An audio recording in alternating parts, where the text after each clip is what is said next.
Hi, I'm James. And I'm Laurent. And today we're in Des Moines, Iowa. Or Des Moines, as you would say in French. When people think of Iowa, they probably think of endless cornfields. And probably think there's nothing to see in Iowa. But they would be wrong. Des Moines is really a small, big city, and there's a lot more to see than you would expect for a city of that size. Museums, parks, historical places, and cool neighborhoods. And lots of the activities on our list are completely free.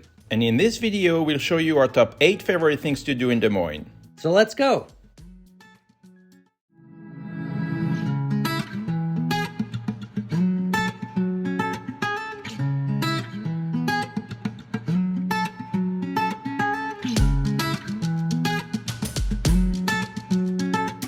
And number 1 on our list is the Iowa State Capitol building. Des Moines being the capital city of Iowa, it has a Capitol building. We haven't visited all 50 state capitals, but we've seen a few, and the one in Des Moines is right up there. Like most Capitol buildings, it has a big golden dome that you can see from pretty much anywhere in the city. But the Iowa Capitol actually has 5 different domes. And it's the only one with the one in Rhode Island to have 5 domes. And the dome looks even more impressive from the inside of the building. You can visit the building every day of the week except on Sundays. And the visit is free, whether you walk around on your own or you visit as part of a guided tour. The Iowa Capitol building is particularly ornate. Starting with the dome, which is gilded with 23-karat gold. It cost almost $500,000 last time it was re-gilded in 1999. But the opulence continues inside the building, including the grand staircase. The building has 29 different types of marbles throughout. You can visit the old Supreme Court with beautiful wood carvings. Then the House and the Senate with very ornate ceilings. But our favorite part of the visit was the library, with its magnificent spiral staircase. It's still a public library, and you can go there Monday to Friday. And we also like the huge 3D model of the USS Iowa.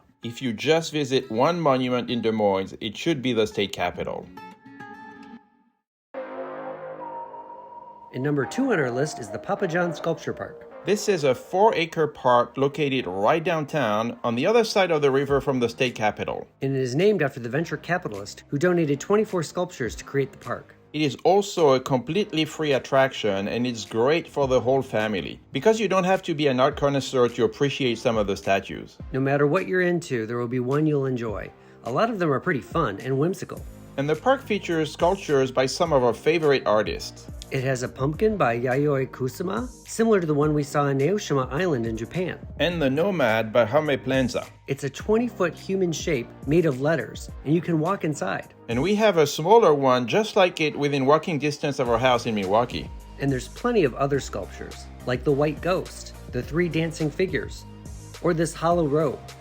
And birds are nesting in some of these sculptures. Apparently, the spider was not scary enough to deter the birds. It was a great little park to spend a half an hour. And the Pappajohn Sculpture Park is administered by the Des Moines Art Center, which is number 3 on our list. And the Des Moines Art Center is also free. Monet, Picasso, Matisse, or Rodin are not names you necessarily associate with Des Moines. But we were impressed by the quality of the collection and so many world-renowned artists. The museum is mostly a modern art and contemporary art museum, including a large pop art section with paintings by Andy Warhol. But if you think the museum is going to be boring, there are actually lots of art pieces that are fun. Like this big rhino or this mermaid. And we really like this painting by Alex Katz. And even though it's not a huge museum, there are plenty of different styles that should keep you entertained no matter what you're into. The museum is in the middle of a park, and the buildings themselves are also interesting. One wing was built by I.M. Pei, the architect who built the glass pyramid at the Louvre in Paris. And the newest wing was built by Richard Meyer, the architect who built the Getty Center in Los Angeles. And the center courtyard was particularly nice and relaxing. And number 4 on our list is the Downtown Farmers Market. Did you know there were farmers in Iowa? I did not know that. Me neither, but it turns out there are, and they sell their produce at the Des Moines Farmer Market. We normally don't feature seasonal attractions in our videos. We prefer to only feature year-round attractions. But if you happen to visit Des Moines between May and October, which should be when most people visit Des Moines anyway, and you happen to be in town on a Saturday, you should definitely go visit the market. Some of the vendors sell fresh produce like you would see at farmer markets in Europe or in Asia, but it's not really a market where you would go to do your grocery shopping. It's more of a gigantic state fair where you can buy all kinds of specialty products like wine, honey, spices, or cheese.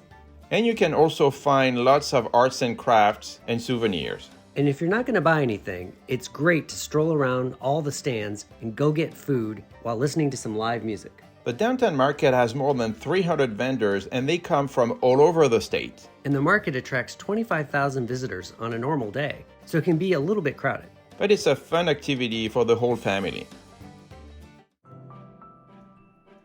And number 5 on our list is the Des Moines Botanical Garden. It's one of 2 attractions on our list that is not free. The Botanical Garden is a 17-acre garden right along the Des Moines River, just a few blocks from the capital. The current center was completed in 1979 and it displays more than 4,000 different plant species. We filmed this video in the spring and it was a rainbow of colors. Yes, visiting the garden is obviously nicer in the spring and summer. But in addition to the outside gardens, there's also a dome that hosts tropical plants and cactuses year-round. And what is cool about the outside gardens are all the fountains and ponds. It's a very relaxing experience with all the water sounds in the background. And from the Botanical Garden, you can also take the Dorian Trail and walk along the river to the Asian Garden.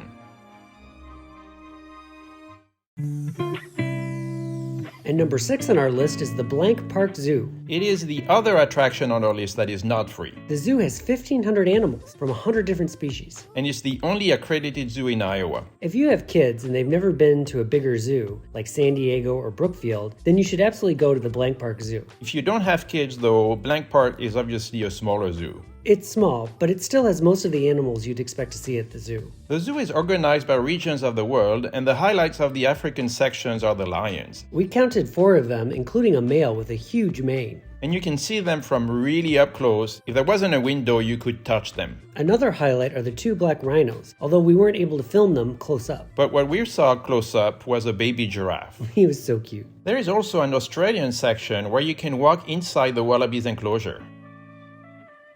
We also like the kookaburras. They were beautiful. And in general, there are lots of birds at the Blank Park Zoo. Including eagles, vultures, and peacocks. And there's also a section with seals and sea lions that you can see from above water and underwater. And also penguins, which are always our favorite.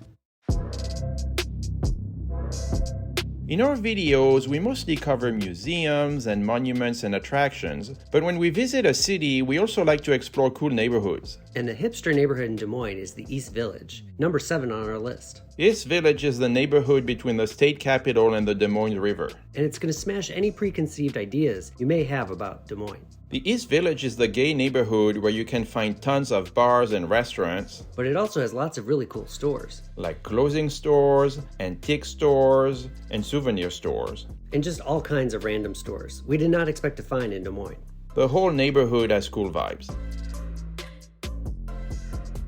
And number 8 on our list is the World Food Prize Hall of Laureates. It's a really interesting story. Iowa native Norman Borlaug won the Nobel Peace Prize in 1970 for his contribution in reducing world hunger. He was an agronomist, known for being the father of the Green Revolution. He later approached the Nobel Foundation to see if they could create a Nobel Prize for agriculture. But the Nobel Foundation said they were bound by Alfred Nobel's will and didn't have the authority to create a new prize. So Norman Borlaug created the World Food Prize, which is kind of like the Nobel Prize for food and agriculture. And in 2006, the foundation bought the former Des Moines Library to become the headquarters of the World Food Prize. And the building has been transformed into a museum that celebrates the recipients of the prize. Laureates include mostly scientists who contributed to reducing hunger and advancing agricultural science. A lot of people that the general public would never know. But it also includes politicians like Bob Dole and George McGovern for their effort in improving nutrition in schools. $30 million was invested in renovating the building, and we love the mix of arts based on food and agriculture, while also retaining some of the original art from the library. They don't build libraries like that no more. If you enjoyed this video about Des Moines, Give it a big thumbs up. and if you want to watch our other Midwest videos, We're going to put one right here. and another one right there. Bye. Bye!